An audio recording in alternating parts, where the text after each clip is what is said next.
It's lovely to meet you. I'd like to welcome you back in my second class in-home tutorial to help you address knee hyperextension and weak dorsiflexion. I'd like to your permission to allow me as your physiotherapist to help address your knee hyperextension and weak dorsiflexion in your right affected limb with correspondence to your injury profile. Do I have your permission to proceed? Yeah, absolutely. Thanks, Ahmed. So last week's introductory meeting, you explained that you experience pain 7 out of 10 in stance and swing, and that you have risks for falls sometimes. Yeah. And your goals is to recover in terms of functioning so that you can walk safely again. So we'll be looking at these.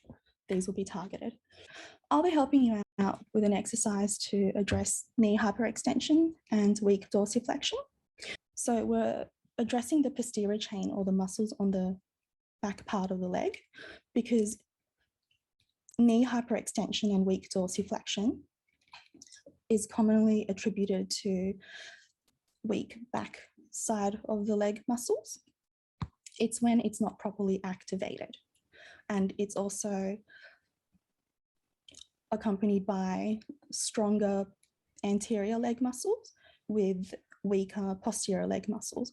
So that's why you're not actually experiencing proper forward movements of the leg, because you have knee hyperextension and weak dorsiflexion, which are all components to risks in falling and instability.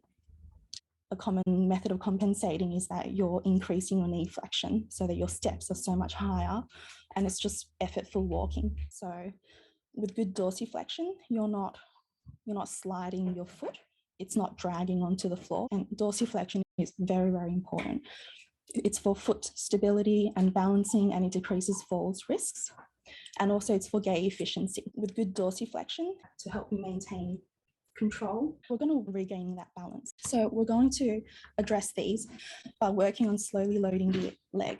So we're going to practice this through weight transfers, and we're going to help you reestablish that balance between your hamstring muscles in coordination with your quads, so that we can establish good coordination. Now, my favorite form of exercise is the sit to stand. So this particular exercise is actually derived from it. Yeah. And before I guide you through, do you have any questions for me? Not at the moment. So I'll demonstrate to you how to perform. It's actually easier when you're standing up. So you do this. You have the support on your affected side. And what you do is, when you're doing weight transfers, you're trying to transfer the weight onto that limb, onto the affected side. And as you're extending to straighten back up again, it's never fully straightened. So you're being watchful in terms of avoiding that knee hyperextension. So you're forward leaning slightly, you're putting weight via weight transfers onto the affected limb to try and strengthen that limb and to control knee hyperextension. So weight transfers to help you maintain good control in stance, and see how the foot, it's not leaving the ground in any way. So it's distributing that weight into the ankle joint foot as well. Okay, so this is an exercise that targets knee hyperextension and weak dorsiflexion. So an anterior view would look like this. So I'll have the support on my weaker affected side. And I'll start with weight transfers. So distributing more weight onto the affected limb, just to train up that limb. So over time, upon improvement, there is that proportionality between the two. so that you're not having knee hyperextension of one limb combined with weak dorsiflexion.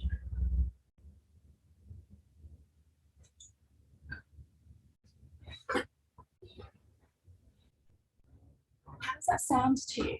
Would you be happy to have a go yourself? Yeah, I reckon I can try it now. Yeah. Yep. So just grab my chair.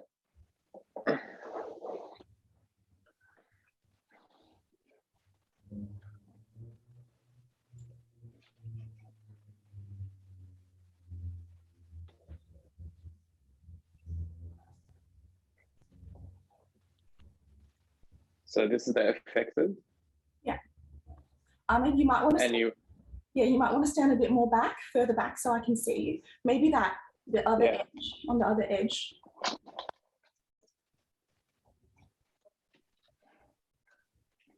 Does that look better? Yeah, that's a little bit better. You can show me anterior view. So this is the affected knee. Yes. And put pressure on it and then move forward with the unaffected. Yeah, so with weight transfers, when you're moving the healthy limb, the weight be transferred onto the affected limb. And that's what we're trying to aim for, to try and train the strength of the muscles in that leg. Particularly. So how many repetitions should I be aiming for? 15 in a row. Okay. Within your pain profile. So when the pain kicks in and it's intolerable pain, you stop and you rest. Taking good care of yourself. Yeah, being watchful of your pain triggers, Ahmed. Yeah. You want to avoid any further injury. I think that's enough for that, yeah. That's enough. Thank you, Ahmed. This is a very useful exercise for functional mobility progression. It's a great start to help you move satisfactorily closer to the goal of walking. With progression, we can increase the level of difficulty for this task, which is still the same, borrowed from a sit to stand, but except that you're standing up from a sitting position. So you're actually seated on a bench and you're rising up from it. You can practice several times a day, 15 times in a row, combined with adequate resting and a healthy diet. Do you have any questions for me? For the exercise, it was 15 repetitions, yeah? Yeah. Yeah. Several times a day. And until the pain kicks in. Yeah, so just within your comfort zone. Okay. We're trying to aim for recovery. Yeah, by functional improvement of the knee, flexors, extensors, and the foot, ankle, dorsiflexors. And that can help you get closer to the goal of walking normally again. Yeah. Yeah, without any more falls risks. Okay, well, any other concerns? No, it's good for now. Any questions? I'll keep in contact. Yeah, let me know. Let me know, definitely. No worries. Okay, I'll see you next week, Ahmed. See ya.